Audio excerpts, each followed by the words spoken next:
माननीय सभासद, माननीय सभापति जी। प्रश्नकाल क्वेश्चन नंबर 241 माननीय चौधरी सुखराम सिंह यादव जी। माननीय मंत्री जी, फर्स्ट सप्लीमेंट्री चौधरी साहब।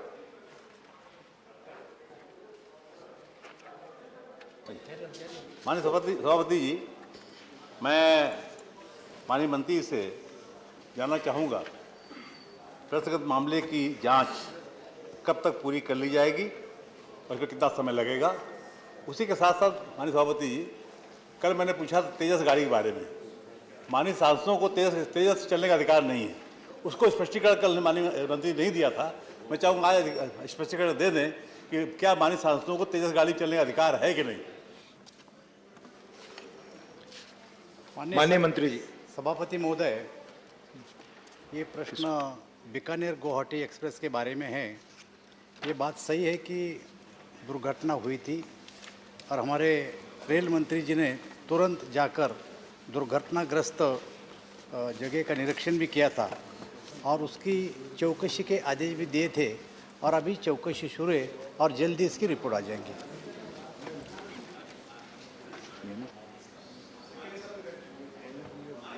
इसका मैं खुद ही जवाब दे रहा था कि जांच चल रही है। मैं आप कहाँ मंत्री बोल रहे हैं। मैंने जो दो प्रश्न पूछा था, दूसरा प्रश्न मेरा था तेजस गाड़ी के बारे में। तेजस ट्रेन नहीं चली है, उस ट्रेन में माननीय सांसदों को चलने का अधिकार नहीं है। मैंने पहले कल ही कहा था कि जब सांसदों के आई कार्ड में लिखा हुआ है एनी ट्रेन एनी क्लास, तो उस ट्रेन में चलने का अधिकार क्यों नहीं, इसका जवाब दे दे। धन्यवाद। तेजस गाड़ी के बारे में कल तो माननीय मंत्री जी ने खुलासा कर ही दिया है, तो इसके बारे में अभी नीति निर्धारित नहीं है, इसके बारे में बाद में सोचेंगे। धन्यवाद। माननीय second supplement.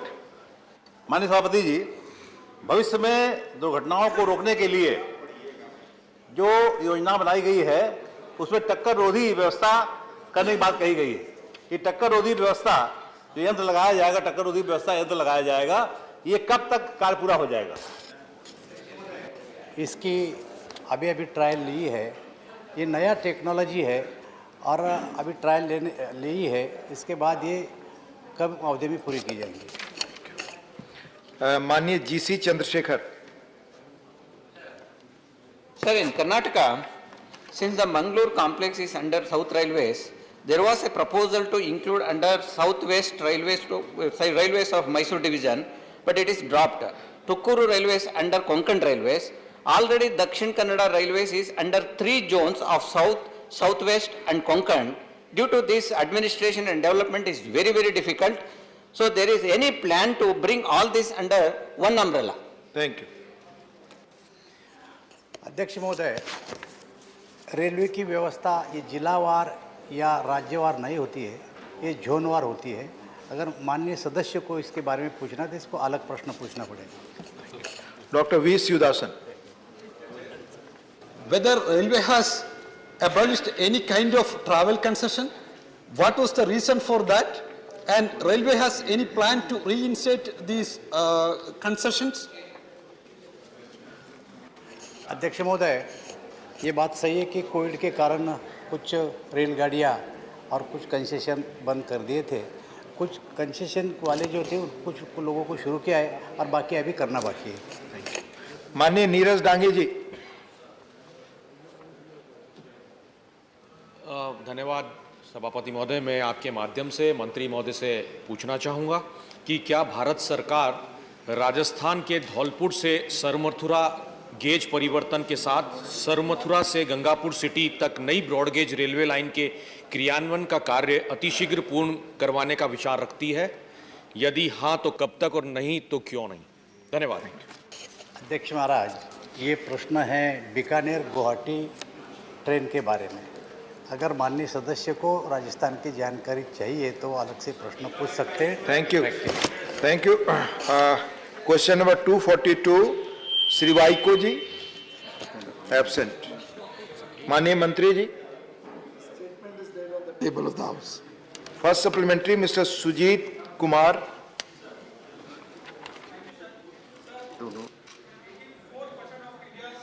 Sunflower oil import is from Ukraine.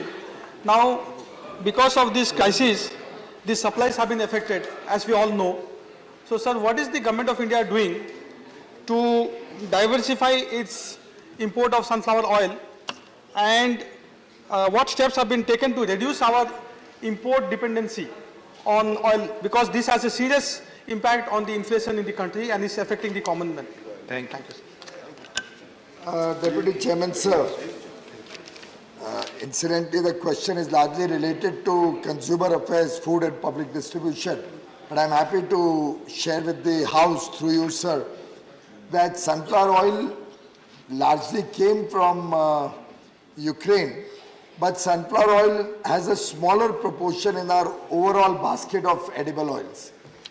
But whenever there is a situation like this, it obviously has an impact all over the world. And almost all edible oil prices in the entire world today have shot up because of the India-Russia war, the Russia-Ukraine war, my apologies. And therefore, this is an impact that we are also facing. Fortunately, our farmers are doing a good job. We are looking at a much more robust mustard crop this year. I am given to understand by the Agriculture Department that the sowing has been good of mustard this year, so that will give us a good quality oil seeds. Sunflower over the years has not really grown, or in fact has reduced in terms of our own internal sowing, for which the oilseeds mission has been announced by the government, and we will be looking at trying to find ways to promote more and more indigenous production rather than being dependent on imports. It's a good opportunity for us as a nation, and I would appeal to all the states also to encourage their farmers to go and to move to diversify their crop from the traditional crop and look at oil seeds, pulses in a bigger way, so that we can remove the dependence on that. Thank you. माननीय महेश पोद्दार जी. Sir, मैं माननीय मंत्री जी से जानना चाहूँगा कि जब विदेश का व्यापार काफ़ी हद तक शिपिंग के द्वारा होता है, और इस रिस्ट्रिक्शन के द्वारा क्या हमारी शिपिंग की मूवमेंट को भी असर पड़ा है? यदि हाँ, तो इसको निराकरण के लिए हम क्या कदम उठा रहे हैं? स्वाभाविक है कि जब ऐसी समस्या आती है तो कई सारे शिप्स वहाँ पे ब्लॉक हो गए, अलग अलग पोर्ट्स में, सेंट्रल एशिया और यूरोप के पोर्ट्स में. उसके कारण कंटेनर्स भी ब्लॉक्ड हैं. सैंक्शंस होने के कारण भी शिपिंग इंडस्ट्री पे प्रभाव पड़ा है, और उसका पूरे विश्व भर में जो आयात निर्यात होता है, जो ग्लोबल ट्रेड है, उस पे शिपिंग कॉस्ट भी बढ़े हैं, अवेलेबिलिटी भी घटी है, और एक संकट तो अवश्य इस विषय में है. कोविड का संकट अपने तरह ऑलरेडी प्रॉब्लम क्रिएट कर रहा था, और ये अब इसके ऊपर एक और संकट ऐड हो गया. ऐसी परिस्थिति में सरकार, ये एक अनरेगुलेटेड सेक्टर है, प्राइवेट सेक्टर इसको अधिकांश विश्व भर में चलाती है. सरकार निरंतर डायलॉग बनाए हुए है अलग अलग शिपिंग कंपनीज, उनके एजेंट्स जो कंटेनर्स सप्लाई करते हैं, सभी के साथ. और अभी तक का आप सब जानते हैं, परसों ही माननीय प्रधानमंत्री जी ने भी इस विषय को उजागर किया देश और विश्व के सामने, कि भारत ने इन सब विपरीत परिस्थितियों के बावजूद $400 बिलियन का निर्यात, एक्सपोर्ट, जो ऐतिहासिक है, भारत ने कभी इतना नहीं किया था. ये पहली बार इस वर्ष किया है. जब तक महीना खत्म होगा 400 से भी अधिक हो जाएगा. तो परिस्थितियों पे सरकार की निगरानी भी पूरी तरीके से है, और सरकार जो भी कदम उठा सकती है इस विषय में लगातार संपर्क बना के कर रही है. निर्यातकों के साथ भी चर्चा निरंतर चलती है, और जितना संभव हो सकता है उस पर कार्रवाई की जा रही है. धन्यवाद. Honourable P Wilson. Sir, the petrol prices has been hiked. Is it due to the sanction imposed on Russia? And what are the measures you have undertaken for the persons who have left their business and jobs from Ukraine and who have come here back to India? you have taken any remedial measures or any rehabilitation programs have been done for them? The second relates to health ministry because largely the students of medical colleges. In terms of the business people, we have not yet got any business person who has approached our ministry telling us that his business is dislocated because of this current situation between Russia and Ukraine. If the honorable member has any such instance, we would like to get the details. But ultimately, the business being done in a foreign land is an independent activity. Government is not a part of that business and will not be able to really interfere or intervene in that matter. In terms of other facilitation for our importers or exporters, government is in dialogue with all those who are impacted by this situation, and various measures are being taken to ensure that payments come on time, ensure that businesses do not suffer. Thank you. Question number 243, Mani KJ Alphonse. Mani Mantri ji, A statement is laid on the table. first supplementary. Sir, while the nation is extremely proud of India crossing the 400 mark in exports, which I think for which every Indian should be very proud of, sir, what is the role of the MSME sector in achieving this historic figure? Deputy Chairman, sir, there can be absolutely no doubt in anybody's mind that our MSME sector is an extremely important sector. It's the mainstay of the nation's economy, and directly or indirectly, they continue and will always contribute in a very big measure to our economy, and within that to the export that India does. Very often this issue has come up about the contribution of MSMEs. I would like to suggest that it's more important that we assess that these MSMEs also now are growing very rapidly.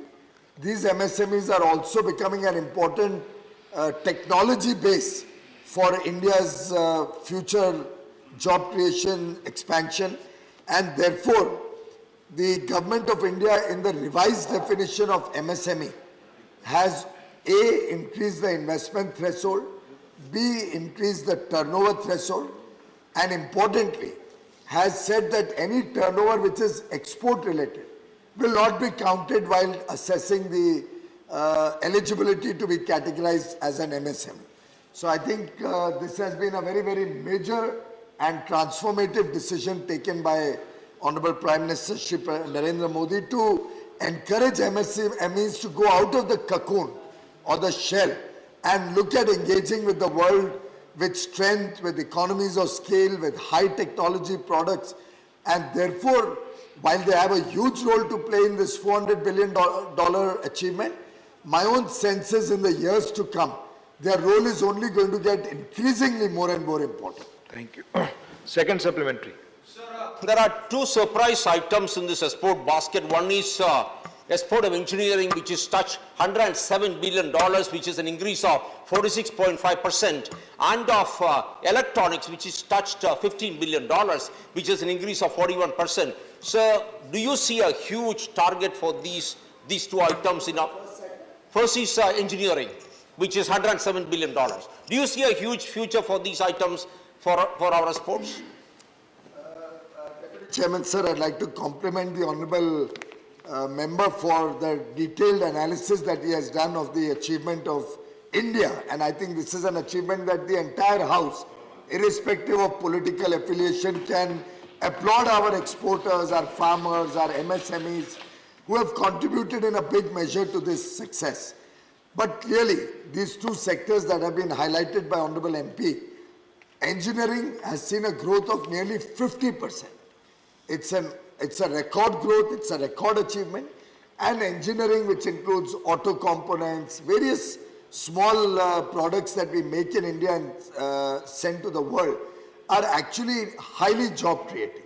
They give a lot of opportunities for our MSMEs particularly, and there is a major thrust. I myself would have had not less than maybe 40 or 50 meetings over the last 2-year COVID period with the Engineering Export Promotion Council, ensuring that on a real-time basis, we are resolving their problems, sorting out any issue that they face, whether logistics, whether related to operations during the lockdown, whether any issues that they have with foreign buyers or foreign countries. Our missions are very active in hand-holding our exporters. So all of these steps have helped us achieve this 50% growth. I must also acknowledge that technology and adoption of the new age requirements of the world have also been our mainstay. And therefore I say that the new India that our exporters are now a symbol of really is something that the whole nation should be proud of. As regards mobiles, it's one of the biggest success stories in recent times. The government had come up with a production-linked incentive scheme by which we were able to encourage large mobile manufacturers to come to India, set up shop here, and I'm happy to share with you, I think I read in the paper a couple of days back that Apple itself has exported probably 10,000 crores worth of goods, which is just the beginning. And they have very, very aggressive investment and export plans from India. My colleague, Honorable Minister of MeitY is here, and his MOS, Mr. Ashwini Vaishnav and Rajiv Chandrasekharji are here.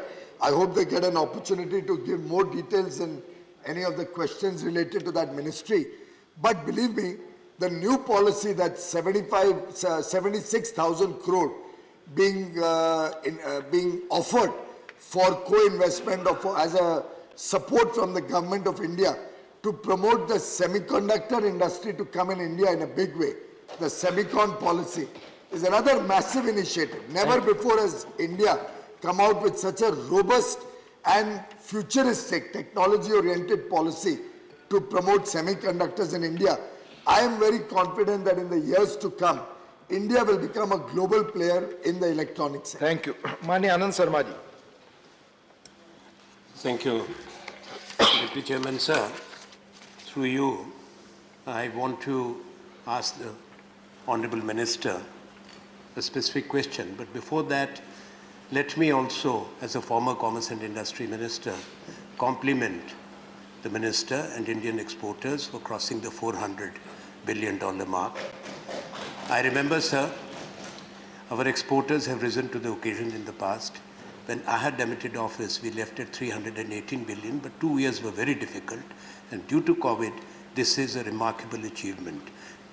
Sir, Minister in his reply has referred to the difficulties, particularly in the maritime transit routes due to sanctions. India has not either endorsed sanctions, and the trade in the past we have continued with our strategic partners, whether it was Iran and all. Will therefore the government look at more commodities for exports, since our agri exports have touched 50 billion, and Ukraine and Russia are the major producers of wheat besides Canada, US. So are we looking at sending our wheat in the international market, and also alternate transit routes due to the problems on the high seas, whether through the land corridors, through the Central Asian countries, so that we can continue with our trade? Thank you. Through you, sir, I'd like to thank the Honourable former Commerce and Industry Minister for his very, very gracious comments. And truly, our exporters deserve it. Our exporters deserve accolades for what they have been able to achieve in these very difficult times. The second wave was so difficult, then we had Omicron, and then towards the last quarter, we had the uncertainties around the the current situation in Ukraine and Russia. In this situation, Deputy Chairman, sir, all the members will be happy to know that we have been continuously monitoring the opportunities this opens up for India and Indian exporters. I still recall, it was over a month ago, month and a half probably, that I got a call from the Honourable Prime Minister asking me what steps have been taken for example, wheat exports. Wheat is something where I'd like to share with the honourable members through you, sir. India can proudly say that we have very high quality wheat, and our farmers are truly making the country proud with the growth in wheat production. And similarly, our exporters over the last 2 years grew wheat export from merely 2 lakh metric ton 2 years ago. Last year, they grew it 10 times to 21 lakh metric ton. And in the current year, we'll close with over 70 lakh metric tons of wheat export. But as is the way of working of Prime Minister Modi, he has set an even much more aggressive target for all of us to work with. Honorable Agriculture Minister is here. We have been having joint consultations. The Railways is rising to the occasion by ensuring availability of adequate rakes so that wheat can be moved to the port. The Shipping Ministry is also working to ensure seamless movement of agricultural products, particularly wheat, given the current situation where the opportunity, because Ukraine and Russia were large exporters of wheat, is pretty large all over the country. So A, we are working on the track of increasing our wheat exports to the current importers. B, agriculture is in dialogue with various countries for the process to be speeded up and expedited so that newer markets for wheat can be sought. And I'm happy to share with you that after I gave my entire report to the Honorable Prime Minister, he said, but the most important thing you've not reported. And I was quite taken aback. I thought I'd given a whole nice response to what efforts we are doing. He said, quality. I said, yeah, of course, we have to. He said, no, take this opportunity so that we give such good quality to the whole world that वो स्वाद हमारे गेहूं का सबको इतना लग जाए कि उसके बाद हमारे देश का गेहूं सब जगह निर्यात हो. तो आनंद शर्मा जी, हम एक तरफ जो 2 वर्ष में बढ़त हुई है, 2,21,00,000, इस वर्ष 70 लाख, अगले वर्ष और बड़ी छलांग लगाएंगे. लेकिन साथ ही साथ जब पूरी सरकार इस चीज पे लग गई है तो हमने फूड FSSAI को भी इसमें जोड़ दिया है. माननीय प्रधानमंत्री जी ने कहा कि इसमें इतनी अच्छी क्वालिटी जानी चाहिए, इतनी अच्छी गुणवत्ता वाला हमारा अनाज विश्व भर में जाए कि जैसे आज चावल में एक पूरे विश्व में एक प्रीमियम मिलता है, भारत का चावल है, बासमती हो या गैर बासमती हो, एक प्रीमियम प्रोडक्ट बन गया. वैसे आगे के दिनों में हमारे अन्नदाता जो गेहूं बनाते हैं वो भी भारत की शान बनेगी. धन्यवाद. Professor Manoj Kumar Jha. Thank you, Honorable Deputy Chairman, sir. Through you, Honorable Chairman, sir, Honorable Minister. Sir, we are seeing situation evolving through in a catch-22 mode. And I believe very clearly that you are doing enough. But whereas there could be a point where there could be a conflict or contradiction between our trade and commerce priority and our diplomatic and political position, which has been shaped through all these conflicts in last since 47. Has the government been thinking about it? What could be the alternative or diversification through all that? Thank you, sir.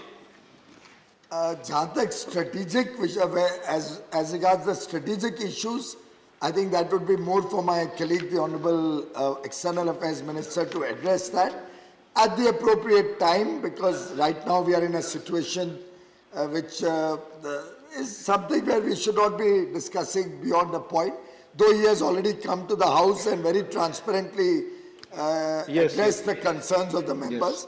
As regards trade is concerned, our approach is that trade stands on its own legs and diplomacy and geopolitical considerations stand on their own leg.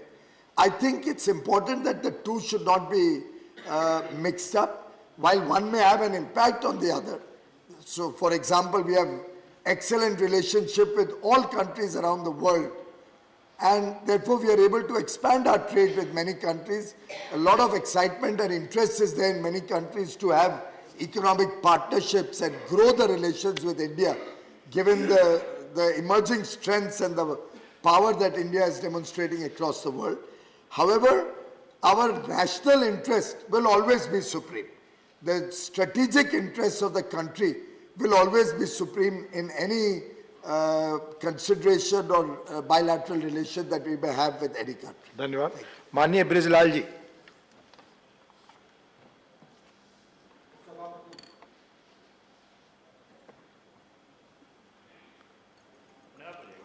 उपसभापति महोदय, हमारे neighbouring countries हैं, उनको हमारा export होता है land route से, चाहे वो बांग्लादेश हो, भूटान हो, नेपाल हो, म्यांमार हो.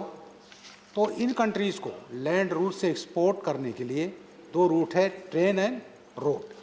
इसके लिए माननीय मंत्री जी से जानना चाहूँगा, इसके लिए क्या प्रयास हो रहे हैं जिससे हमारा एक्सपोर्ट जो लैंड रूट से इन कंट्रीज को एक्सपोर्ट. क्वेश्चन रिलेटेड है Ukraine crisis, industry and commerce.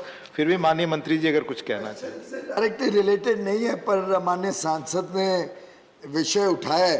मैं आपको विश्वास दिलाता हूं कि सरकार whole of the government approach से काम करती है.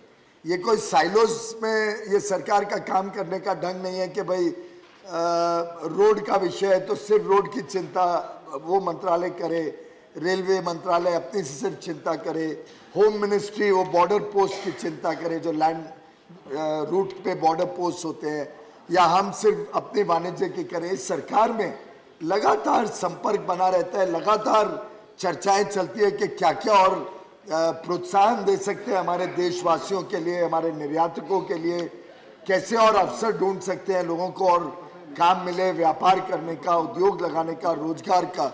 और इस विषय में लगातार, जैसे उदाहरण के लिए अगर रेलवे के प्रश्न पे माननीय रेल मंत्री जी कहना चाहें कि किस प्रकार से बांग्लादेश के साथ कितना विस्तार हो रहा है रेलवे की सुविधाओं का, कैसे बढ़ाने के लिए अलग अलग स्तर पर प्रयत्न चल रहा है. भूटान से भी कैसे हम और अपना आयात निर्यात बढ़ा सकें, उसमें रोड सेक्टर, रेलवे किस किस माध्यम से किया जा सकता है. पोर्ट सेक्टर लगातार लगा रहता है कि अगर कोई चीज़ें जो पश्चिमी भारत से जानी है तो क्या वो सी रूट से भी इन देशों तक भी पहुंच सके. तो मैं समझता हूँ ये पूरी सरकार बड़ी गंभीरता से अपने नेबरहुड की तरफ देखती है और नेबरहुड में जितने देश हैं उन सबके साथ निरंतर संपर्क भी बनाए हुए और निरंतर अपने ट्रेड को बढ़ाने के लिए काम. धन्यवाद. धन्यवाद माननीय मंत्री जी. क्वेश्चन नंबर 244 माननीय रेवती रमन सिंह जी. 244 माननीय रेवती रमन सिंह जी. 244 पटेल पर. First supplementary. मान्यवर, मैं आपके माध्यम से मंत्री जी से जानना चाहता हूं कि पूरे विश्व में अभी माननीय पीयूष गोयल जी उद्योग मंत्री, कॉमर्स मंत्री बोल रहे थे कि टेलीकॉम सेक्टर का अपार सीमाएं बढ़ गई हैं. पूरे दुनिया का मैं आपसे आग्रह करना चाहता हूं मंत्री जी से कि भारत में अभी भी 2G स्पेक्ट्रम चल रहा है, जबकि माननीय मंत्री जी कुछ कंपनियां, जैसे मैं उदाहरण के तौर पर जियो ने शुरू में जीरो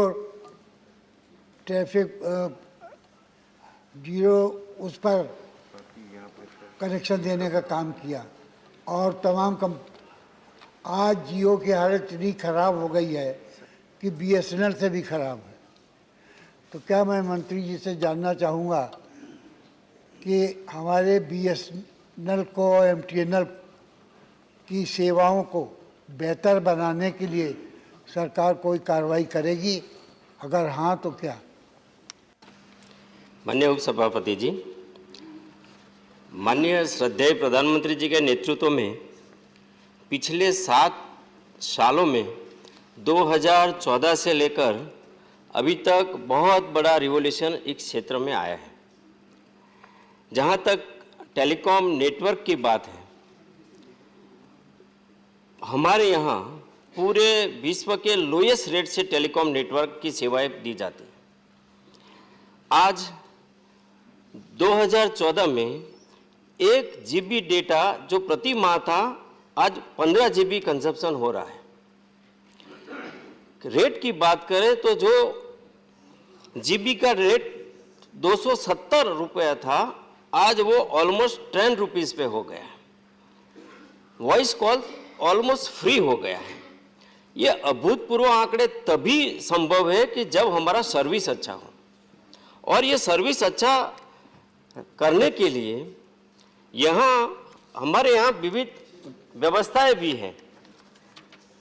सर्विस ठीक है कि नहीं, उसके लिए सर्विस प्रोवाइडर खुद ड्राइव टेस्ट करते हैं, रेगुलर बेसिस पे करते हैं, रेडियो फ्रीक्वेंसी ऑप्टिमाइजेशन का काम करते हैं, आवश्यकता होने पर साइट्स का नंबर भी इंक्रीज करते हैं, बैकहोल का कनेक्ट टावर के साथ जो कनेक्ट करते हैं उसका भी वो ख्याल रखते हैं। एक रेगुलेटर बॉडी है ट्राई, जो ये सर्विस ठीक है कि नहीं उसकी एक इंडिपेंडेंट एजेंसी से उसका मॉनिटरिंग भी करती हैं, और बेंचमार्क जो है क्वालिटी ऑफ सर्विस का, अगर वो ठीक नहीं है तो आवश्यकता होने पर उस पर पेनल्टी भी करती है।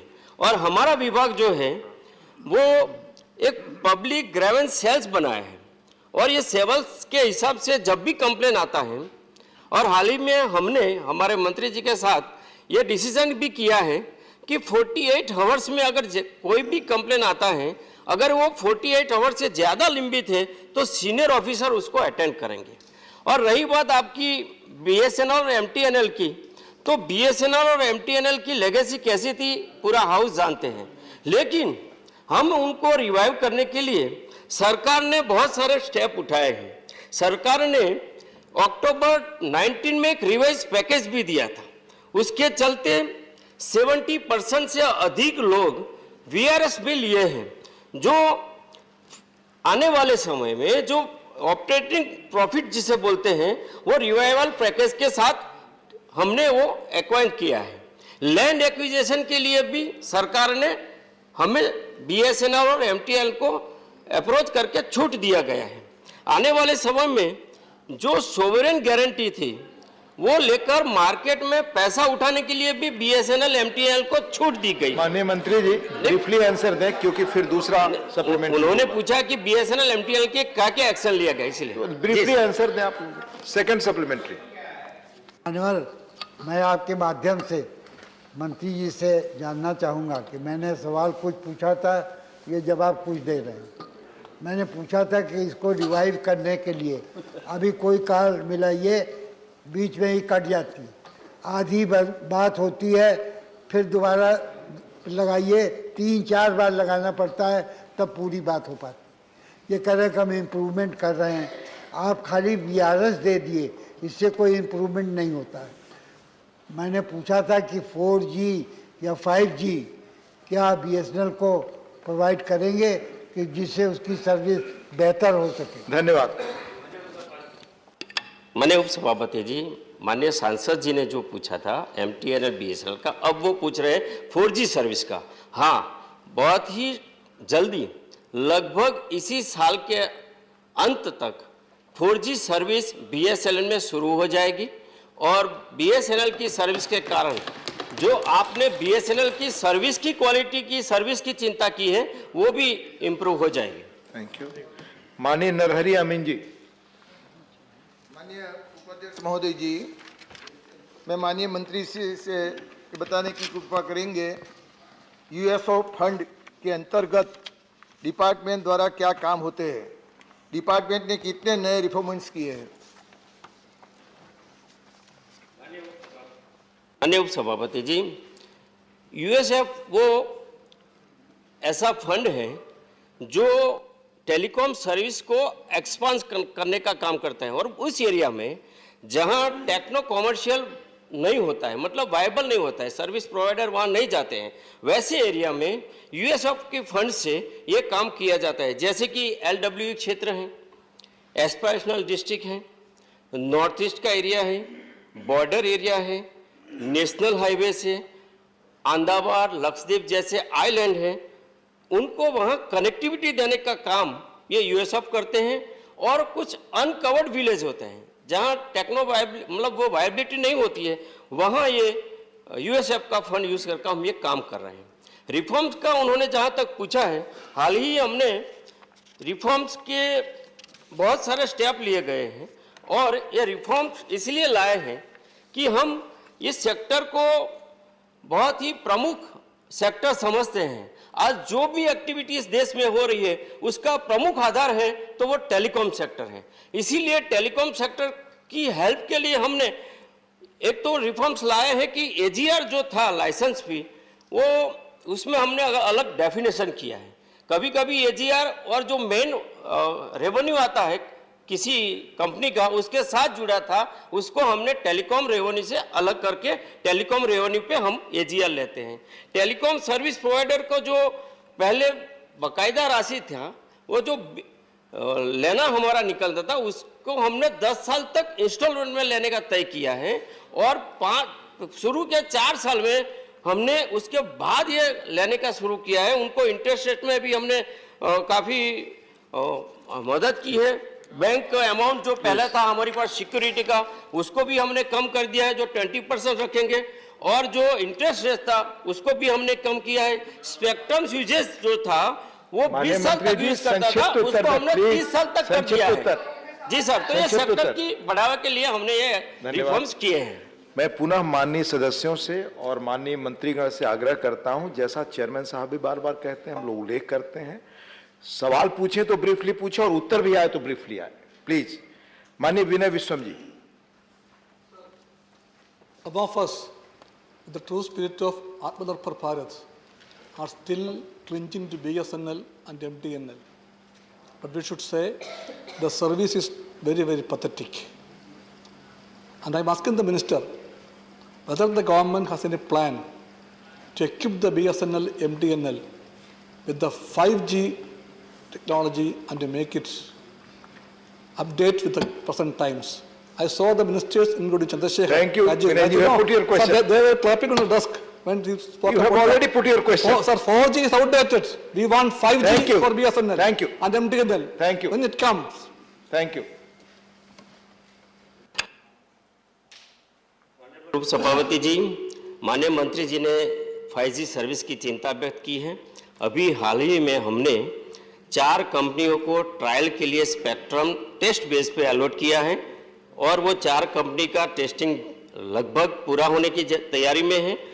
और ये जैसे ही टेस्टिंग खत्म होता है, पैरेलली हमने ट्राई को उसका ऑक्शन के लिए, जो ट्राई के पास वो चैप्टर है, ट्राई को भी बोला गया है कि आप उसका ऑक्शन की जो रेगुलेटरी जो होती है उसके हिसाब से ट्राई हमें मार्गदर्शन करें और बहुत ही जल्दी हम ऑक्शन भी करेंगे और इस साल के अंत तक हम 5G सेवा भी इस देश में शुरू कर सकेंगे।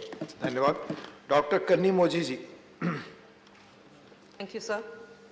Sir, the minister has answered there has been an increase in the uses of the mobile service providers. Is it for the BSNL or it is for the private providers? I would like to, the increase is for particularly for the BSNL, what you have mentioned in the answers, or is it for the private mobile subscribers? I would like to know that, sir. Thank you. माननीय उपसभापति जी, जो mobile connectivity है आज पूरे देश में 98% हम mobile connectivity से कवरेज इस देश को कर रहे हैं। इसमें BSNL भी है और प्राइवेट प्लेयर भी है। धन्यवाद। क्वेश्चन नंबर 245 श्रीमती छाया वर्मा जी। जी 245 माननीय मंत्री जी। First supplementary. कल ही हमने रेलवे के बारे में विस्तार से चर्चा किए हैं। रेलवे सर्वाधिक नौकरी देने वाला उपक्रम है और पिछले कुछ दिनों से रेलवे को निजी हाथों में सौंपने का कुचक्र चल रहा है। माननीय सरकार अभी कल भी और पहले भी कहती है कि निजी हाथों में नहीं सौंप रहे हैं, लेकिन मैं पूछना चाहती हूं, आप तेजस ट्रेन चला रहे हैं, आप बुलेट ट्रेन चला रहे हैं, क्या ये निजी नहीं है? मैं पूछना चाहती हूं, आपके कैंटीन को आपने निजी हाथों में दे दिए, साफ सफाई निजी हाथों में हो रही है, टिकट काउंटर को निजी हाथों में दे दिए। मेरा आप सभापति महोदय, आपके माध्यम से मैं मंत्री जी से जानना चाहती हूं कि कितने फर्म को आपने निजी हाथों में दिए रेलवे के और कितने ठेकेदार हैं, ये मैं जानना चाहती हूँ, ताकि शासकीय नौकरी में कमी हो रही है। सभापति महोदय, बजट भाषण में भी और क्वेश्चन के माध्यम से भी कई बार माननीय सदस्यों ने पूछा है कि रेलवे का निजीकरण होने जा रहा है। मैं आपको आश्वस्त करना चाहता हूँ कि हमारे पहले के मंत्री उन्होंने भी बोला है कि लोकसभा में भी बोला है कि रेलवे का निजीकरण नहीं होगा, और मैं भी आपको आज आश्वस्त करता हूं कि रेलवे का निजीकरण नहीं होगा। अब कुछ सेवाएं इसमें ऐसी होती है जो निजीकरण से नहीं, लेकिन रेलवे का निजीकरण नहीं होगा, ये पात्र पक्का। धन्यवाद। दूसरा सवाल सवाल है, पिछले 5 वर्षों में कितने पदों को रेलवे ने समाप्त किया है जिसकी वजह से बेरोजगारी बढ़ी है, रेलवे के पद को? धन्यवाद। सभापति महोदय, रेल विभाग में भर्ती का आयोजन करना एक निरंतर प्रक्रिया है, और जो भर्ती होती है सभापति महोदय के 7 नोटिफिकेशन निकले थे भर्ती के, उसके फर्स्ट फेज में 1,63,034 की भर्ती पूर्ण रूप से हुई है, और सेकंड फेज में 1,40,713 की भर्ती पूरी हो गई। टोटल मिला के 2,83,747 की भर्ती हुई। कुछ प्रक्रिया अभी भी चालू है। 2,07,758 को नियुक्त पत्र भी दे दिए हैं, जिसमें आरपीएफ, आरपीएसएफ भी शामिल है। सुशील कुमार मोदी जी। महोदय, पहले तो मैं माननीय मंत्री अश्विनी वैष्णव जी को धन्यवाद देना चाहूँगा कि जिनके प्रयास से पिछले दिनों जो आंदोलन चल रहा था, उन्होंने छात्रों की सारी मांगों को मान लिया, तो ये बहुत बड़ा ऐतिहासिक कार्य उन्होंने किया है। मैं माननीय मंत्री जी से एक ही आग्रह करूँगा कि ग्रुप डी की जो परीक्षा स्थगित कर दी गई थी, उसको शीघ्र, चूँकि अभी जुलाई में परीक्षा आयोजित करने का आपने ऐलान किया है, मैं आग्रह करूँगा कि पहले ही 2-3 साल का विलम्ब हो चुका है, तो शीघ्र यानी अगर सरकार बता सकती है अगर है कि कब तक वो परीक्षा जो है और आयोजित जो है और की जा सकेगी। धन्यवाद। सभापति महोदय, माननीय सदस्य जी ने जो पूछा है वो बात सही है कि उनकी जो मांगी थी वो पूरी कर दी, लेकिन अध्यक्ष महोदय, मैं आपके माध्यम से माननीय सदस्य को बोलना चाहता हूँ कि एक उम्मीदवार एक से ज़्यादा कैटेगरी में उत्तीर्ण होने के कारण जो परसेप्शन निर्माण हुआ, उसके हल के लिए आरआरबी ने उस उम्मीदवार का हक आबादित रखते हुए उम्मीदवार को केवल एक ही पोस्ट का स्वीकार करे, ऐसा मान के उसकी बाकी जगह के अगेंस्ट और ज़्यादा नए उम्मीदवार को परीक्षा दूसरे चरण में शामिल होने का मौका दिया जाएगा।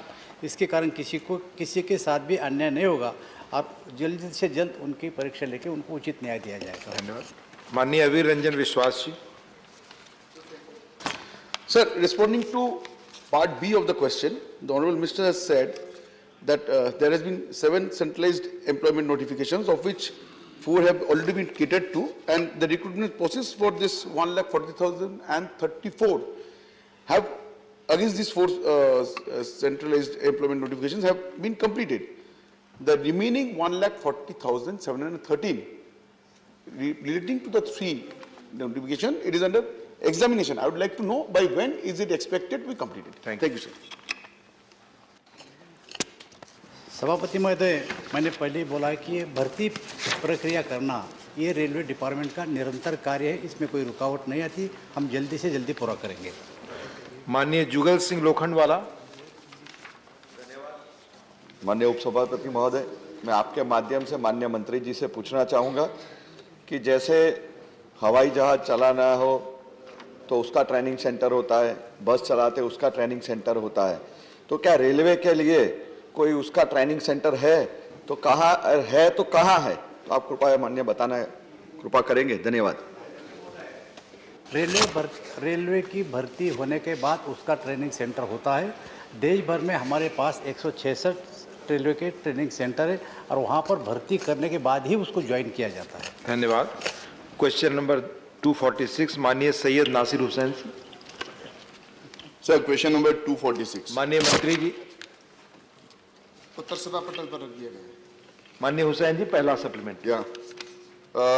Sir, the minister has not given me the specific answer for my question. He has answered it generally. I think that is the reason why the funds allotted under different schemes are underutilized. So my first supplementary is that the government, especially the Prime Minister of the country, had assured and promised the farmers of this country that their income will be doubled by 2022. Has the income doubled? And if not, what are the measures that the government is taking to double their income? Thank you.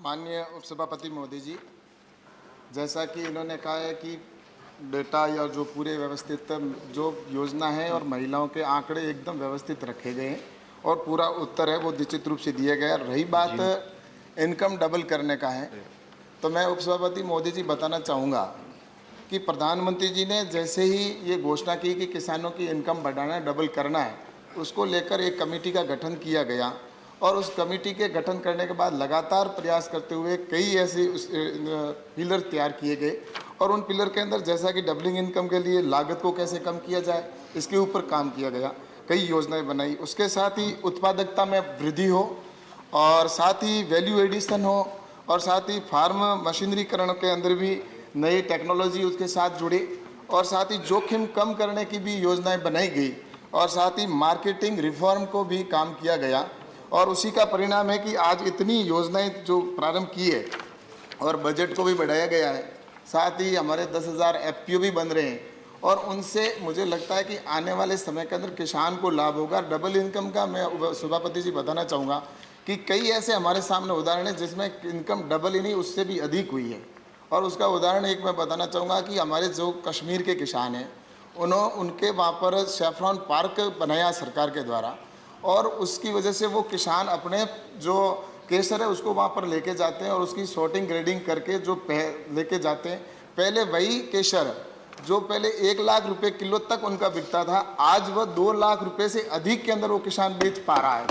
तो निश्चित रूप से मैं कह सकता हूँ कि ऐसे कई रिफॉर्म किए गए जिसकी वजह से हम जब ये आने वाले 2022 का लक्ष्य पूरा होते होते वो आंकड़े भी आएंगे, तो मैं कह रहा हूँ कि डबल नहीं उससे भी आगे हम किसानों के लिए सरकार की योजना बनाकर काम कर रहे हैं। धन्यवाद। सेकंड सप्लीमेंट्री हुसैन जी। तो इसका मतलब इसका भी डेटा नहीं है आपके पास में सर। मैं second supplementary through you is sir, in many parts of our country agricultural lands are being acquired in the name of industrialization and then later the industrialization never happens. I would specifically give one example. I come from Ballari sir. About 15,000 acres of land has been acquired by the state government from 2006 till now, but no industry has come there. The land is neither being utilized for the industrialization nor it is being used for agricultural farming. So how does the government of India ensure that the lands are given back to the agricultural laborers? Thank you. माननीय उपसभापति महोदय जी, वैसे ये question इस विषय से related नहीं है, लेकिन फिर भी मैं कहना चाहूँगा कि भूमि जो एक्विजिशन का काम है वो राज्य सरकार का रहता है और राज्य सरकार ऐसे जो किसानों के लिए जो प्रोजेक्ट हैं या अन्य जो प्रोजेक्ट होते हैं जिससे कि उस क्षेत्र के लिए कोई नई उद्योग स्थापित करने के लिए ज़मीन एक्वायर करती है और एक्वायर करने के बाद में उनकी मंशा यही होती है राज्य सरकार की कि वहाँ पर वो उद्योग स्थापित करें और उसमें कुछ समय कुछ स्थानों पर विलंब हो जाता है और जिसकी वजह से वो ज़मीन किसानों से ली जाती है। लेकिन उसके बाद में कुछ राज्य ऐसे भी हैं जहाँ पर किसानों को ज़मीन अगर वो सरकार के पास में जाते हैं तो वहाँ पर उसको अगर बहुत लंबे समय तक अगर कोई वहाँ पर प्रोजेक्ट नहीं लगा है तो कुछ राज्यों में ऐसा भी है कि वो उसको वापस लेने का प्रावधान भी रखा है। लेकिन मुझे इतना कहना है कि ये ज़मीन से संबंधित जो विषय होता है वो राज्य सरकार का विषय रहता है। माननीय डॉक्टर सुमेर सिंह सोलंकी जी। धन्यवाद माननीय उपसभापति महोदय। नर्मदे हर महोदय, भारत एक कृषि प्रधान देश है। यहाँ कृषि क्षेत्र के कार्य में महिलाओं की महत्वपूर्ण भूमिका होती है। माननीय उपसभापति महोदय, यह एक गंभीर प्रश्न है। मैं आपके माध्यम से माननीय कृषि एवं किसान कल्याण मंत्री महोदय से यह जानना चाहता हूँ कि देश के कृषि क्षेत्र में खेतों, नदी, नालों, पहाड़ों, बीहड़ों, जंगलों में जंगली जानवरों के बीच जान जोखिम में डालकर जीवन भर कार्य करने वाली हमारी माता बहनों की सुरक्षा एवं उनके विकास के लिए सरकार की कौन कौन सी योजनाएं हैं या भविष्य में बनाई जाने की योजना है, विशेषकर पहाड़ी क्षेत्र के लिए? धन्यवाद। माननीय उपसभापति महोदय जी, माननीय सदस्य ने बहुत ही अच्छा सवाल पूछा है कि पहाड़ी क्षेत्र के अंदर ऐसी जो महिलाएं हैं या उनके लिए जो सरकार काम कर रही है, तो मुझे बताते हुए खुशी है कि वहाँ पर पहाड़ी क्षेत्र के लिए स्पेशल भारत सरकार की ओर से छूट भी है और कई योजनाएं प्रारंभ की गई है, जिसमें सामान्य जो क्षेत्र है उन क्षेत्रों के अंदर राज्यों का जो सहयोग होता है, राज्यों के साथ जो होता है उसमें 50-50 का रहता है।